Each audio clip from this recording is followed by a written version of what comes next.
It's a cool and cloudy morning outside an old warehouse in Chula Vista. Homeless people are waiting to get free showers and meet with case managers.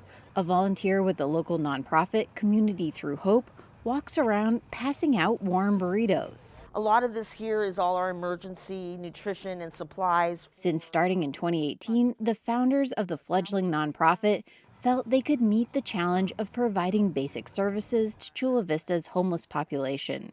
They had no idea their most difficult struggle would be with city officials. After months of back and forth, we were told that we were not going to be able to use the building and we were left without a facility. Rosie Vasquez is the CEO. She says she was excited when the city promised she could sublease space from the local YMCA. But after months of frustrating communication, she was told she couldn't use the YMCA space after all. So myself and some volunteers went out and we were able to find the building that we're in now, and paying a substantial amount of rent. But her issues with the city of Chula Vista were just beginning.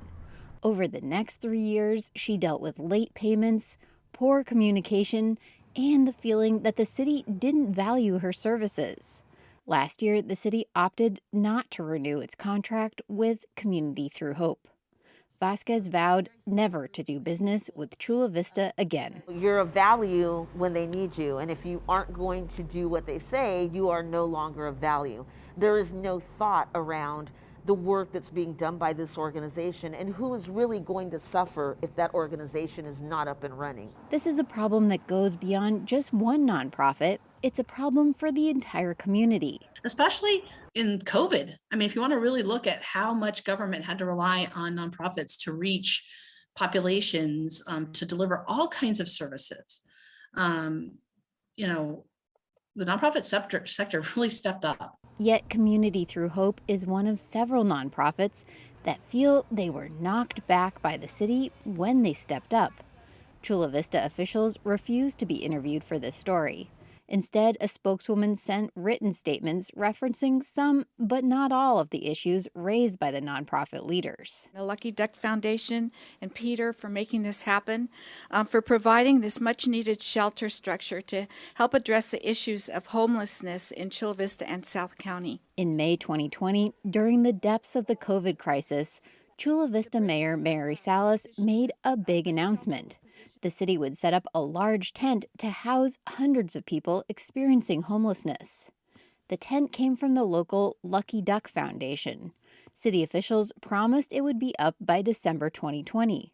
But a year later, the tent wasn't set up. They ultimately said, actually, we've changed our mind. We no longer want to use this asset. And so it's unfortunate and frustrating that that shelter could not be up and operational throughout that time. In response, a city spokeswoman referenced a city council agenda item that said, quote, "The Lucky Duck Foundation and the city of Chula Vista mutually agreed that the tent would be better utilized elsewhere with fewer limitations." Moser says that's a lie. His organization was willing to work with the city on its terms for using the tent. It just seemed like every time we did something, we'd hit a brick wall. Ruben Torres leads the nonprofit Love Thy Neighbor. He, too, started with high hopes in his relationship with Chula Vista. But those hopes soon faded. For example, he says city staff told him he could set up a coffee cart business at local libraries as part of a job training program. He went out and bought coffee cart equipment. But then the city went dark on him. You just walk away kind of feeling like, well, should I even attempt to do anything else? Claire Tregasser, KPBS News.